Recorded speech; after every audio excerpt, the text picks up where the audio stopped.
ओम परमात्मने नमः। श्रीमद् भगवत महापुराण अष्टम स्कंध 20वां अध्याय। भगवान वामन जी का विराट रूप होकर 2 ही पग से पृथ्वी और स्वर्ग को नाप लेना। श्री शुकदेव जी कहते हैं, राजन, जब कुल गुरु शुक्राचार्य ने इस प्रकार कहा, तब आदर्श गृहस्थ राजा बलि ने एक क्षण चुप रहकर बड़ी विनय और सावधानी से शुक्राचार्य जी के प्रति यूं कहा। राजा बलि ने कहा, भगवान, आपका कहना सत्य है। गृहस्थाश्रम में रहने वालों के लिए वही धर्म है जिससे अर्थ, काम, यश और आजीविका में कभी किसी प्रकार बाधा ना पड़े। परंतु गुरुदेव, मैं प्रहलाद जी का पौत्र हूँ और एक बार देने की प्रतिज्ञा कर चुका हूँ। अतः अब मैं धन के लोभ से ठग की भांति इस ब्राह्मण से ये कैसे कह दूं कि मैं तुम्हें नहीं दूंगा। इस पृथ्वी ने कहा है कि असत्य से बढ़कर कोई धर्म नहीं है।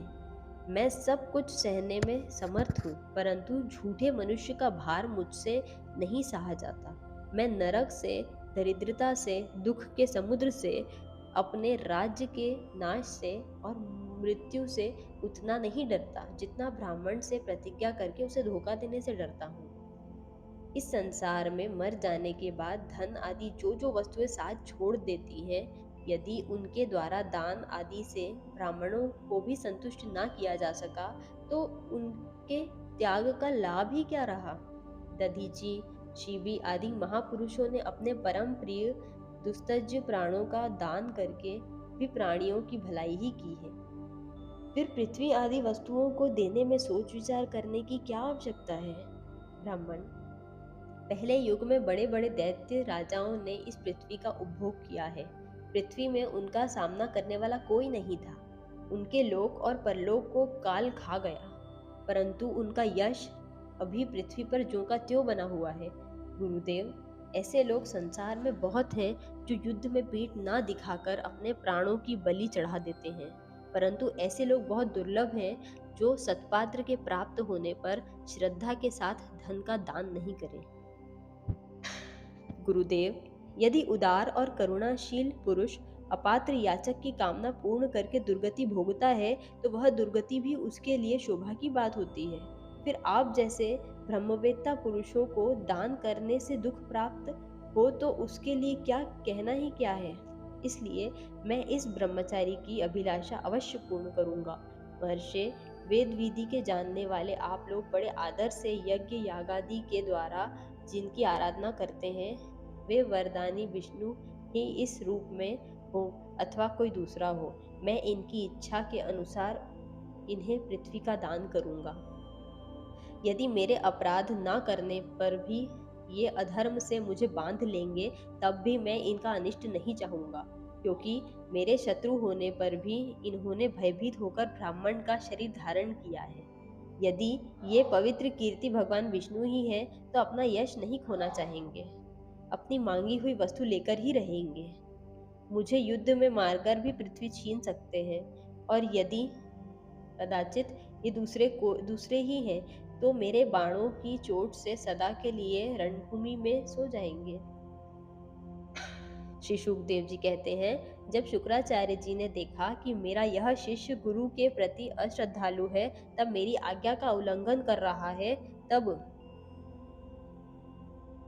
देव की प्रेरणा से उन्होंने राजा बलि को शाप दे दिया। यद्यपि वे सत्य प्रतिज्ञ और उदार होने के कारण शाप के पात्र नहीं थे। शुक्राचार्य जी ने कहा, मूर्ख, तू है तो अज्ञानी, परंतु अपने को बहुत बड़ा पंडित मानता है। तू मेरी उपेक्षा करके गर्व कर रहा है। तूने मेरी आज्ञा का उल्लंघन किया है, इसलिए शीघ्र ही तू अपनी लक्ष्मी खो बैठेगा। राजा बलि बड़े महात्मा थे।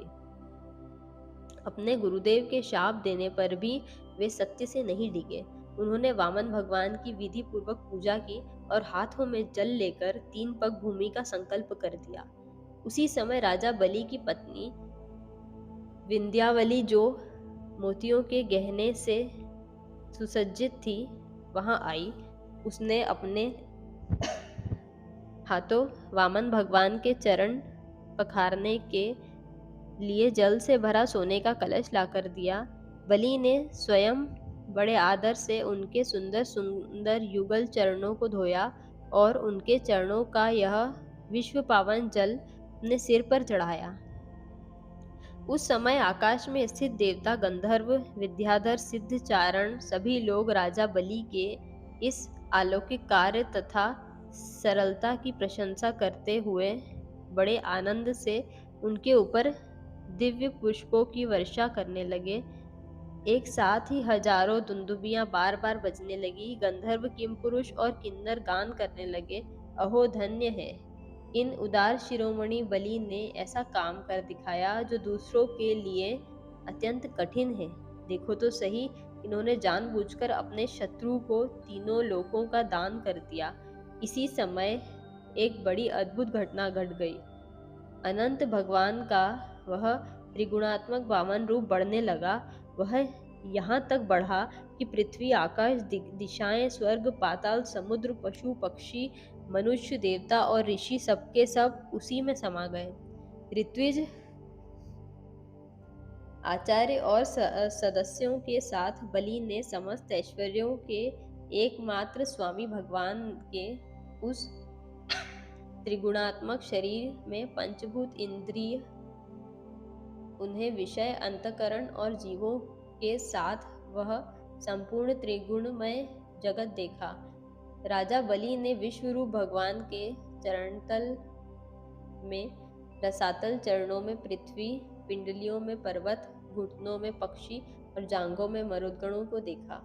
इसी प्रकार भगवान के वस्त्रों में संध्या, गुह्य स्थानों में प्रजापति गण, जघन स्थल में अपने सहित समस्त असुरगण, नाभि में आकाश, कोख में सातों समुद्र और वक्ष स्थल में नक्षत्र समूह देखे।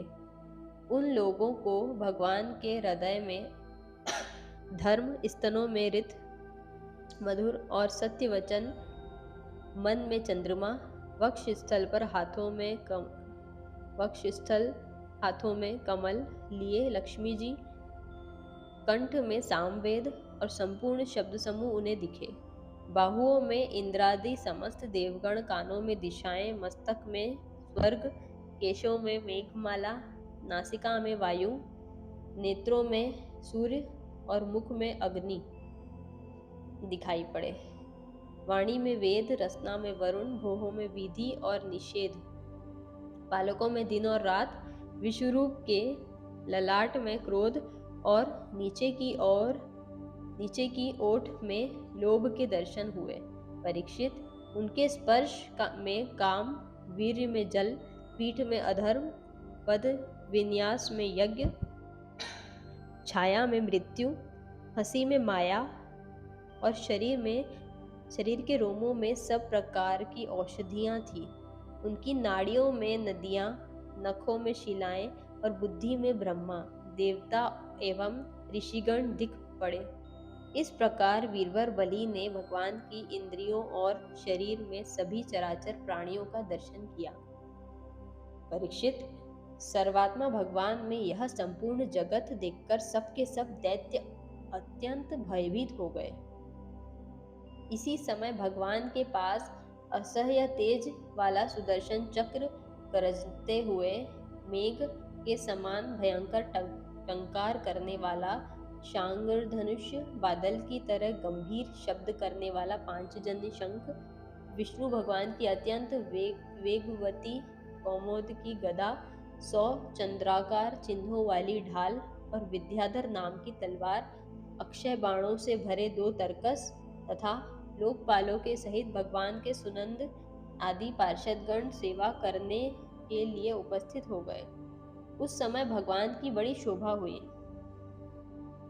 मस्तक पर मुकुट, बाहुओं में बाजूबंद, कानों में मकराकृति कुंडल, वक्षस्थल पर श्रीवत्स चिन्ह, गले में कौस्तुभमणि, कमर में मेखला और कंधे पर पीतांबर शोभायमान हो रहा था। वे 5 प्रकार के पुष्पों की बनी वनमाला धारण किए हुए थे, जिस पर मधुलोभी भौरे गुंजार कर रहे थे। उन्होंने अपने एक पग से बलि की सारी पृथ्वी नाप ली, शरीर से आकाश और भुजाएं से दिशाएं घेर ली। दूसरे पग से उन्होंने स्वर्ग को भी नाप लिया। तीसरे पैर रखने के लिए बलि तनिक भी कोई वस्तु ना बची, बलि की। भगवान का वह दूसरा पग ही ऊपर की ओर जाता हुआ महरलोक, जनलोक और तपलोक से ऊपर सत्यलोक में पहुंच गया। हरिओम तत्सत। ओम परमात्मने नमः। 20वां अध्याय समाप्त।